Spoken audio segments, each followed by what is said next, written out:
Hello friends, welcome to cooking zone. ಇದು ನಿಮಗೆ ರುಚಿಕರವಾದ ತೆಂಗಿನಕಾಯಿನ ಬಳಸ್ಕೊಳ್ಳದೆ ಮಾಡುವಂಥ ಒಂದು ರುಚಿಕರವಾದ ಚಟ್ನಿ ಮಾಡೋದನ್ನು ತೋರಿಸ್ಕೊಡ್ತೀನಿ. ಈ ಚಟ್ನಿಯನ್ನು ನೀವು ಒಮ್ಮೆ ರುಚಿ ನೋಡಿದ್ರೆ ಮತ್ತೆ ಮತ್ತೆ ಮಾಡ್ಕೊಂಡು ತಿಂತೀರಾ.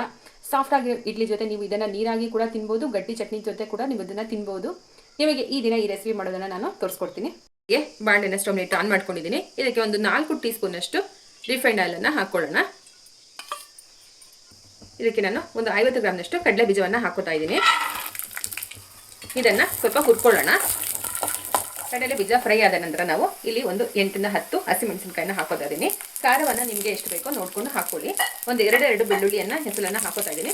ಇಷ್ಟ ಇಲ್ಲ ಅನ್ನೋರು ಅದನ್ನು ಸ್ಕಿಪ್ ಮಾಡ್ಕೋಬಹುದು. ಹಾಗೆ 2 ದೊಡ್ಡ ಈರುಳ್ಳಿಯನ್ನು ಕಟ್ ಮಾಡಿ ಇದಕ್ಕೆ ಸೇರಿಸ್ಕೊತಾ ಇದ್ದೀನಿ. ಇದಕ್ಕೆ ಒಂದು ಅರ್ಧ ಇಂಚು ಶುಂಠಿಯನ್ನು ಸೇರಿಸ್ಕೊತಾ ಇದ್ದೀನಿ. ಸ್ವಲ್ಪ ಹುಣಸೆ ಹಣ್ಣನ್ನು ಸೇರಿಸ್ಕೊತಾ ಇದ್ದೀನಿ. ಇಷ್ಟನ್ನು ನಾವು ಹುರ್ಕೊಳ್ಳೋಣ.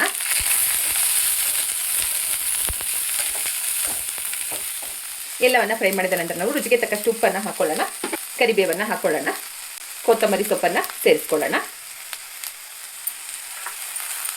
ಎಲ್ಲವನ್ನು ಚೆನ್ನಾಗಿ ಮಿಕ್ಸ್ ಮಾಡಿಕೊಂಡು ಇನ್ನೊಂದು ನಿಮಿಷ ಫ್ರೈ ಮಾಡ್ಕೊಳ್ಳೋಣ. ಈಗ ಎಲ್ಲ ಚೆನ್ನಾಗಿ ಫ್ರೈ ಆಗಿದೆ. ಸ್ಟವ್ವನ್ನು ಆಫ್ ಮಾಡಿಕೊಂಡು ಸ್ವಲ್ಪ ಕೂಲ್ ಆಗಲಿಕ್ಕೆ ಇಟ್ಕೊಳ್ಳೋಣ. ಜಾರಿಗೆ ಹಾಕೊಳ್ಳೋಣ. ಎಲ್ಲವನ್ನು ಜಾರಿಗೆ ಹಾಕೊಂಡ ನಂತರ ಈಗ ನಾನು ಒಂದು 50 ಗ್ರಾಮ್ನಷ್ಟು ಹುರಿಗಡಲೆಯನ್ನು ಸೇರಿಸ್ಕೊತಾ ಇದ್ದೀನಿ. ಇದಕ್ಕೆ ನೀರನ್ನು ಹಾಕೊಂಡು ನುಣ್ಣಗೆ ರುಬ್ಕೊಳ್ಳೋಣ. ಈಗ ಇದನ್ನು ನುಣ್ಣಗೆ ರುಬ್ಕೊಂಡು ಆಗಿದೆ. ರುಬ್ಬಿದ ಚಟ್ನಿಯನ್ನು ನಾವು ಒಂದು ಬೌಲ್ಗೆ ತೆಕ್ಕೊಳ್ಳೋಣ. ಇದಕ್ಕೆ ನಾವು ಸ್ವಲ್ಪ ನೀರನ್ನು ಸೇರಿಸಿ ಹಾಕ್ಕೊಳ್ಳೋಣ. ಇವಾಗ ನಾವು ಚಟ್ನಿಗೆ ಒಗ್ಗರಣೆಯನ್ನು ಮಾಡ್ಕೊಳ್ಳೋಣ. ತವಾಗೆ ಒಂದು 2 ರಿಂದ 3 ಟೀ ಸ್ಪೂನ್ ಅಷ್ಟು ರಿಫೈಂಡ್ ಆಯಿಲನ್ನು ಹಾಕ್ಕೊಳ್ಳೋಣ. ಬಿಸಿಯಾದ ನಂತರ ಸಾಸಿವೆಯನ್ನು ಹಾಕ್ಕೊಳ್ಳೋಣ. ಸ್ವಲ್ಪ ಜೀರಿಗೆಯನ್ನು ಹಾಕ್ಕೊಳ್ಳೋಣ. ಸ್ವಲ್ಪ ಇಂಗುವನ್ನು ಹಾಕ್ಕೊಳ್ಳೋಣ.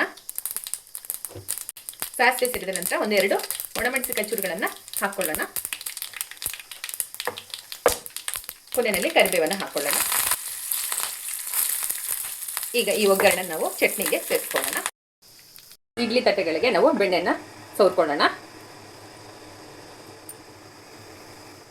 ಬೆಣ್ಣೆನ ಸವರಿದ ತಟ್ಟೆಗಳಿಗೆ ನಾವು ಇಡ್ಲಿ ಹಿಟ್ಟನ್ನು ಹಾಕ್ಕೊಳ್ಳೋಣ.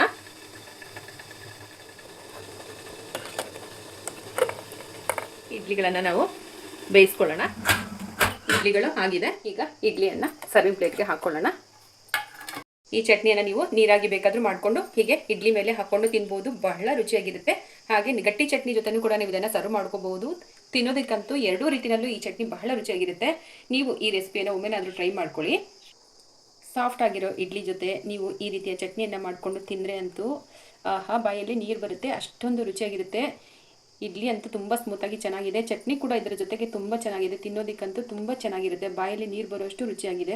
ನಿಮಗೆ ಈ ರೆಸಿಪಿ ಇಷ್ಟ ಆಗಿದ್ರೆ ನಮ್ಮ ಚಾನಲ್ನ ಲೈಕ್ ಮಾಡಿ, ಶೇರ್ ಮಾಡಿ, ಸಬ್ಸ್ಕ್ರೈಬ್ ಮಾಡ್ಕೊಳ್ಳಿ. ಹಾಗೆ ಕಾಮೆಂಟ್ ಕೂಡ ಮಾಡಿ.